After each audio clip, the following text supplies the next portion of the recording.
The Office is one of the most marvelous cinematic achievements of all time. Ricky Gervais took a concept so simple, literally a show focusing on miserable employees beneath the leadership of an incompetent boss, in essence everyday life for 95% of the population, and electrified it in a way that is nuanced and subtle.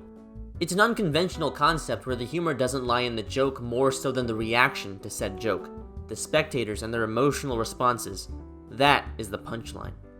Greg Daniels took it a huge step further when he decided to adapt the British sitcom into an American one as well, making it more accessible, much more accessible, to mainstream audiences. And in the most American way fashionable, The Office US experienced a meteoric rise as well as a pretty catastrophic downfall. And before you Office fans come at me, I'm just gonna lay it out there. The highly rated, highly regarded finale didn't save shit. And still, people haven't had enough of The Office, and so for much of the past few years, fans have been demanding a reboot or a continuation of the show, to which I respond, please stop. It had already become abundantly clear a decade ago that the show greatly overstayed its welcome. And now here we are, 2021. The Office US has just been removed from Netflix. It's now available to be streamed on Peacock, a streaming service where you get to watch The Office for free. Wait a minute. Only the first 2 seasons are free on Peacock, you fucking doofus. To all you viewers out there, Mr. La is an absolute melon that is waffling out of his ass. In essence, no one's ever gonna watch this show ever again. They'll just have to stick to the YouTube channel. So I guess as a final farewell to the show that has been an integral part of my life, I'm gonna go through the show and review the seasons one by one. And by the end, I'll rank the seasons accordingly, but until then, you can just listen to me either shower a season with compliments or tear the season apart. Let's fucking do this. So did I like the first season of The Office? Nope. I loved the first season of The Office. Now, to be fair, this particular season was a carbon copy of its British antecedent. Well, don't do that. Well, eat it out. There's people starving in the world, which I hate. No! Do not take it out. You have to eat it out of there. Because there are starving people in the world, and which I hate. It's already been acknowledged that the pilot episode used the same script as the first episode of the British sitcom, because at the moment the show was nothing more than an honorary love letter to Ricky Gervais' show. The Office US had yet to establish its own identity, but I don't think that should immediately warrant dislike, because it was really clear to me that the American adaptation genuinely understood what made the original British sitcom so great. Specifically, I think the desaturated colors added to the misery and the realism of the show, and it's painful to see how quickly this show lost sight of that crucial visual aspect in the later seasons. I also think that the first season, as short as it is with its 6 episodes, might just be the most stressful, frustrating, and uncomfortable season of the entire series. And it's all because of this total fucking asshole. You see, Michael Scott is one of the most beloved TV characters of all time, no doubt, because we get to watch him grow into a more likable character. But just to be clear, Michael doesn't really have his redeeming moments for a long time. So for the entire first season, Michael is an absolute dickhead, a homogeneous bag of shithousery. Now, you guys probably realized this before I did, but this guy is supposed to be the protagonist of the show. After all, he is the character that sets the plot in motion to achieve a goal for every single episode. And I point this out because he's clearly one of the dumbest, most morally reprehensible protagonists any of us have ever seen. And unsurprisingly, this concept didn't work for American audiences at the time, which explains the relatively lower ratings for this particular season. It's obvious why. The audience wanted a main character that was a more competent boss and a more competent person worth cheering for. But I still thought the first season worked especially well for me because there was a pretty strong sense of dread and cynicism and sardonicism that we don't really see anywhere else in the show, or at least not as strong of a sense. There is no corny BS, no fully redeeming moment embedded, no sarcastic attempt at preachiness within any of the episodes, which I think perfectly captures the essence of everyday life and bolsters the fact that this show is supposed to be a mockumentary.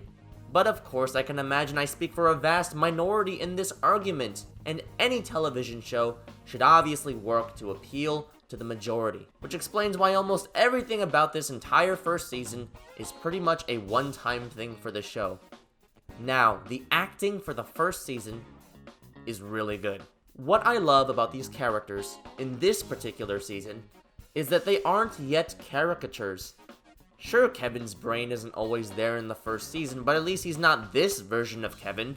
It's not Ashton Kutcher, it's Kevin Malone. Because while this version of Kevin had absolutely hysterical moments, he wasn't as down to earth and as believable and as realistic as this Kevin. That's a real thing. Yeah, but no one here has it. Someone has it.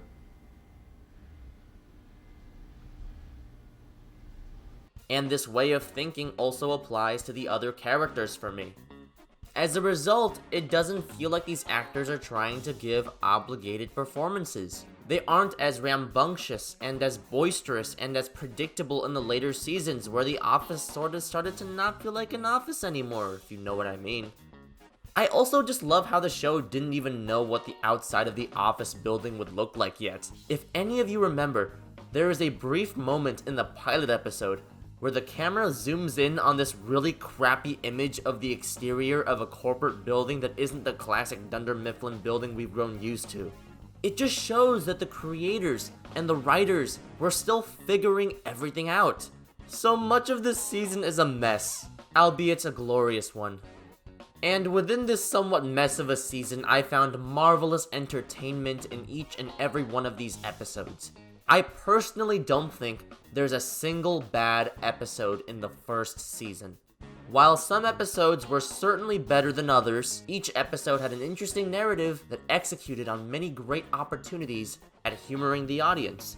For example, I think it's pretty awesome that the hilarious idea of a covert office alliance between Jim and Dwight was born out of the typical premise of downsizing that we see throughout the show.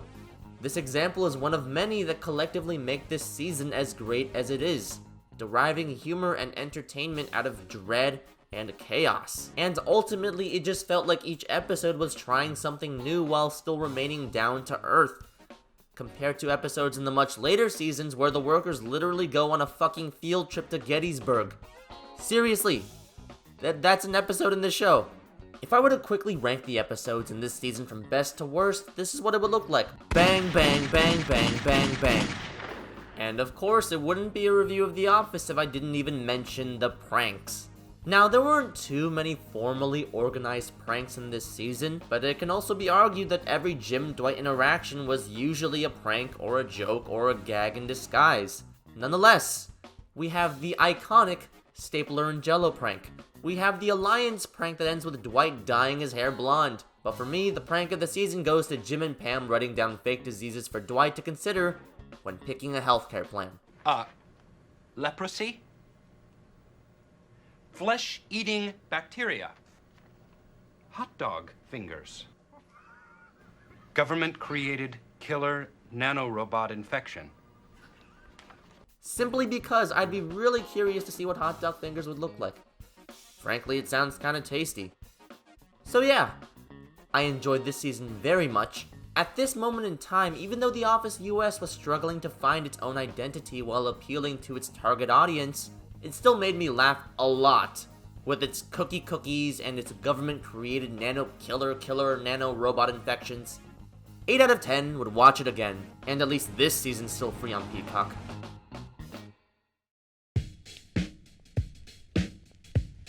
Season 2 of The Office US is, I shit you not, one of the greatest things ever put on television. So remember when I said that pretty much everything about Season 1 was gonna be like a one-time thing for this show? Yeah, I seriously meant that, because this season almost feels like it's taking place in another dimension. Probably the biggest elephant in the room, Michael looks much more presentable. In the first season, his hair is slicked back and his collar is super tight, and I'm pretty sure Steve Carell was told to gain a bit of weight. And I understand what the creators were going for. They were trying to present Michael as this totally unlikable, skeezy, pervy boss that dressed up like a used car salesman. And as I also mentioned, Michael in the first season is a complete, absolute dickhead. There were absolutely no redeeming qualities with his character whatsoever, which was troublesome for a show that was aiming to stay on the air for much, much longer than its British counterpart, which only went on for 14 episodes. American viewers were having a really hard time connecting to the show's main character, so the creators were faced with a problem that was seemingly impossible to solve. How will they make the boss more likable in a show about miserable employees beneath the leadership of an incompetent boss? Well, it all started with the look. Better hair, better wardrobe, better build. More importantly, this season is special because it actually takes the time to develop Michael as a boss and as a salesman, and as a person that is not as incompetent or as awful as we originally thought he was. Sure, he's still racist and misogynistic and insensitive, but he's also an unconventionally talented salesman, and a boss who is generally merciful, and at the very least, makes an effort to be an acceptable human being. And another thing I noticed about the episodes of this season that differ from the previous season is that most of these episodes end on a good note. An episode usually ends with Michael attempting to preach something meaningful, only for it to come out horribly but humorously wrong. Would I rather be feared or loved? Easy, both. I want people to be afraid of how much they love me.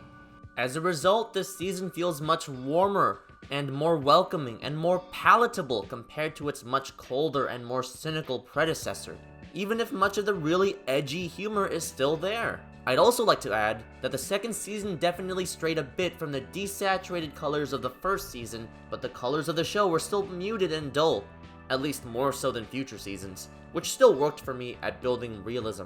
Now, as for the content and the humor of Season 2, if I could describe this season of The Office with one defining adjective, I'd describe this season as being quite random, and rest assured, I use random in the best way possible. Take, for instance, this very brief scene that happens in the Halloween episode of this season.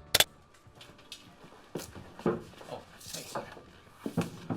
Oh, your dress is stuck in the back.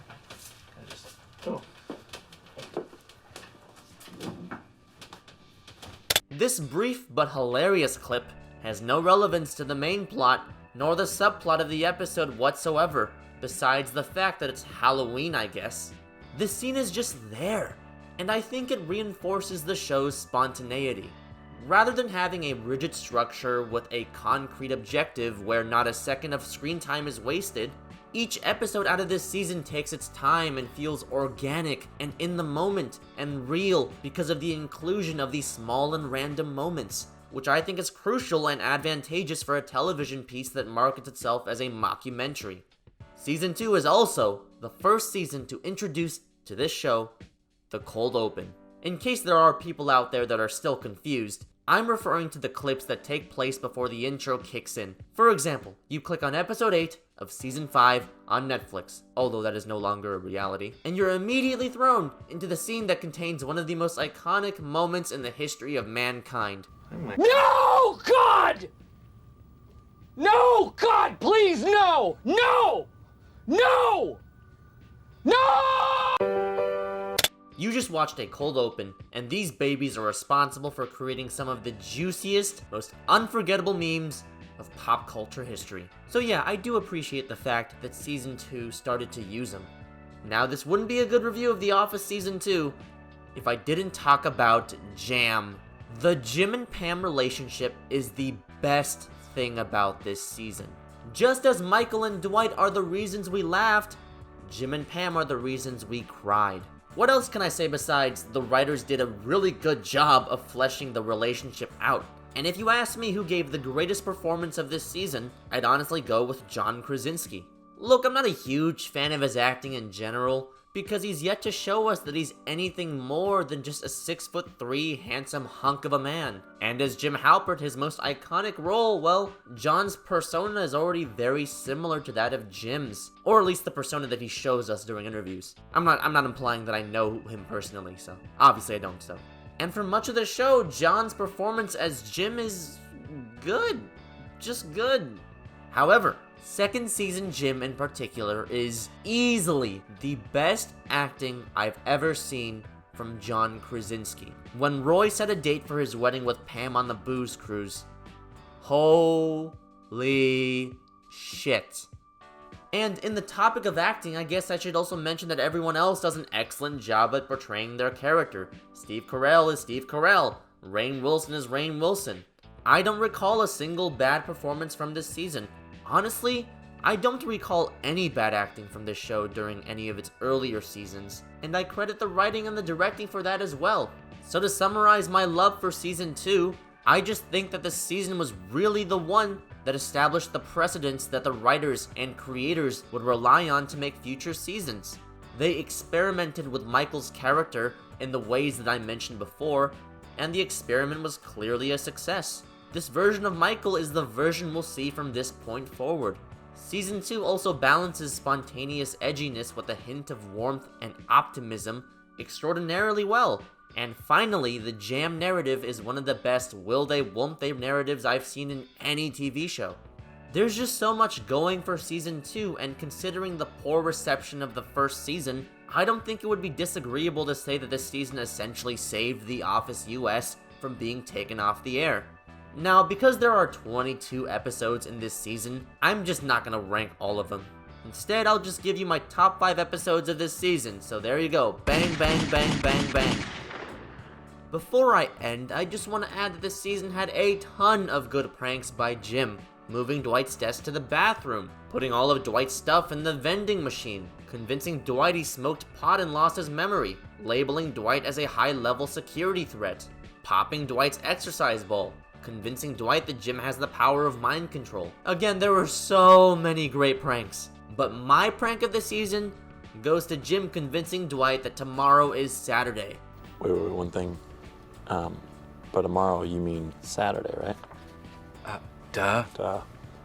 In spite of its logistical simplicity, Jim and Pam did go to pretty great lengths to ensure that the prank worked, which, as it turns out, it did. Over here! I'm here! Over here! It's okay!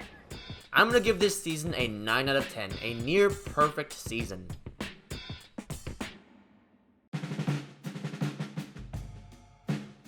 So yes, as you have just seen, the first 2 seasons of this show are already stupidly solid. Season 1 is so good that it's almost underrated, and Season 2 is a near masterpiece. Now, Season 3. Well, Season 3 is... oh, who am I kidding? Season 3 is fucking awesome. So here's the thing.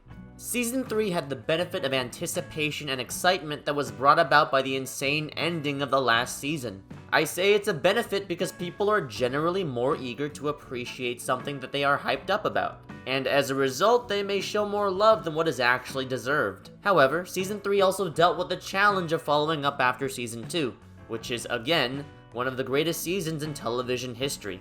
So I guess it all somewhat evens out in the end.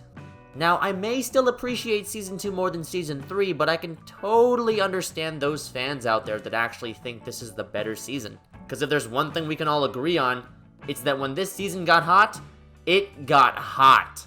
Let's break it down. So the season starts off pretty slowly. We have a new and interesting ongoing premise now. Jim moved to Stanford because he got friend-zoned by Pam. So we get to see Jim meet new people at Stanford, including a potential love interest in Karen. Meanwhile, back in Scranton, Michael is being Michael, Dwight is being Dwight, and everyone else is suffering as a consequence. Oh, and Pam broke off the wedding. This goes on for about 6 to 7 episodes, so about the first quarter of the season. Just classic Office things, you know? The homophobia, the racism, the overall insensitivity.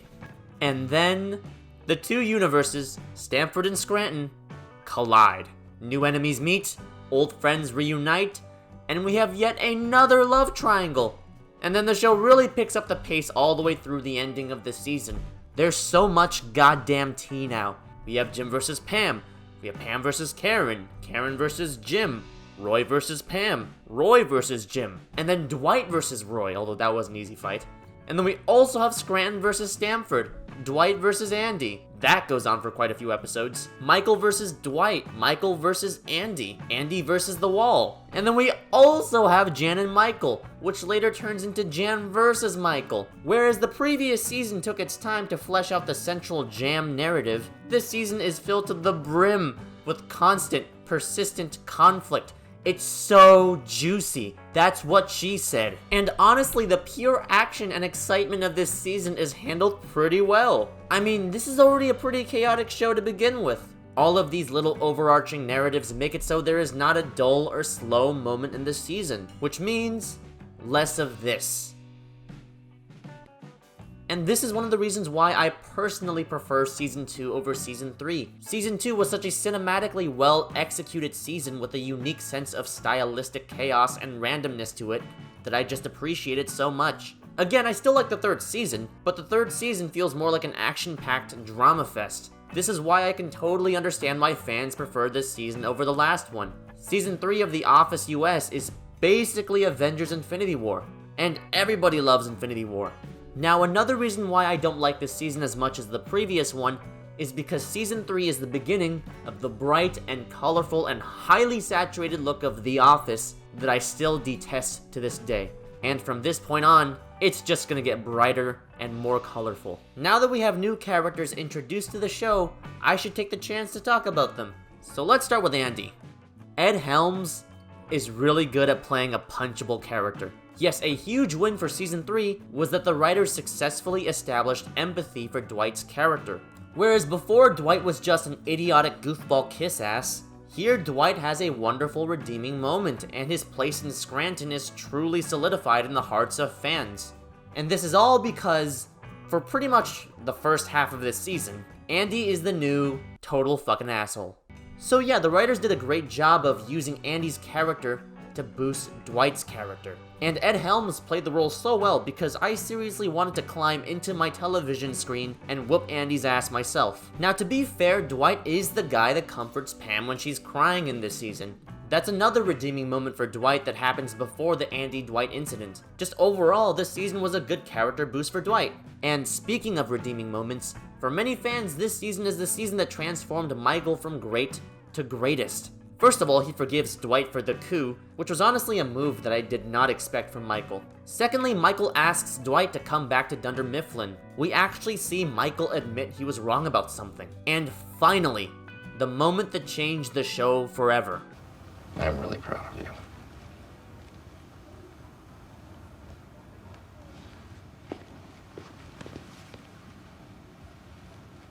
This season was a huge dub for Michael's character, because we actually see moments of him being not just a great person, but sometimes, as you all just saw, the only great person, the uniquely great person that no one ever knew existed within him. What a fucking great season it was for Michael. Now back to the other Stamford peeps, we have Karen. Look, I think what Jim did to Karen at the end of the season was a total dick move. She even said she'd be willing to move to New York just to be with him. She'd already moved to Scranton just to be with him, and then he goes and leaves her ass back in New York. Fuck you, Jim. I actually lost a lot of respect for Jim during this season. I'll elaborate on that point later. Yeah, the thing is, the audience naturally cares for Jim and Pam, but this conflict between Pam and Karen is, in my opinion, far more interesting than Roy versus Jim because Roy's an asshole, while Karen is arguably a better person than Pam. Rashida Jones plays Karen really well, but Karen's character honestly did a lot of damage to the integrity of this show, because the events that transpire between Jim, Pam, and Karen honestly made me lose a lot of respect for Jim. First of all, yes, what Jim did to Karen at the end of the season was fucking atrocious. But are we not gonna acknowledge that for this entire season, Jim was essentially using Karen as a rebound, just to distract himself from the pain of losing the one he really loved? Even he acknowledges this in the Benihana episode.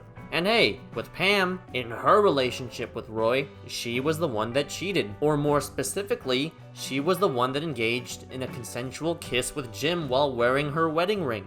But look, at the end of the day, all of these characters fucked up in some way, shape, or form, and it wasn't fun watching them in pain, but hey, drama sells. Anyways, I've been waffling about this season for far too long now. Really quickly, I think the other actors do a great job with their characters as always, but we definitely start to see some of the annoying and predictable caricatures creep in. This season is too bright and colorful for my liking, but honestly, whatever. This season is also an absolute drama fest, which will and did appeal to most viewers. And finally, this season was a massive dub for Michael and Dwight, while being a slight loss for Jim and Pam, but fuck it. Those two are still the hottest in The Office. Here are my top 5 episodes. Bang, bang, bang, bang, bang.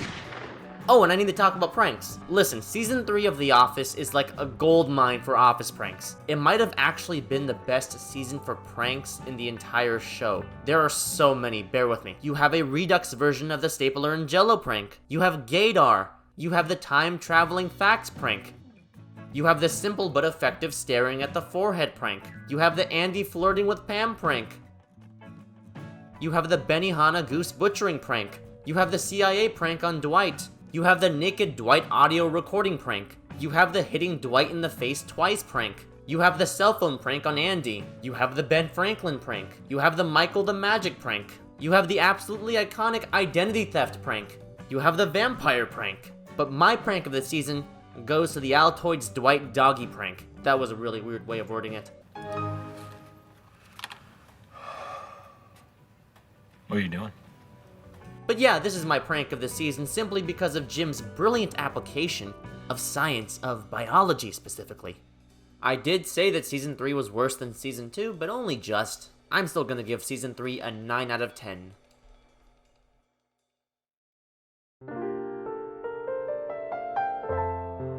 So yeah, that's me finished with part 1 of this series. As you may have already guessed, you can expect 2 more parts since I'm doing 3 seasons per part and there are 9 seasons in The Office. I hope you enjoyed what I had to say about the first 3 seasons because this discussion was thankfully almost entirely positive. But trust me, that's gonna end really fucking quick. So do me a favor, drop a like and bathe in the sheer positivity of this first video because it's only gonna be great the first time. That's what she said.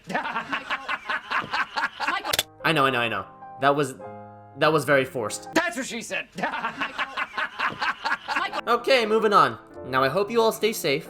We are still living in very challenging times, so do stay safe for your sake, the sake of your loved ones, and the sake of the frontline health workers who are up to their noses with infected patients. Let's give them a quick round of applause. But don't forget to enjoy your life in any way that you can think of. Never ever forget that life's too short to do anything else but what you love. Farewell, and as always, obladi oblada.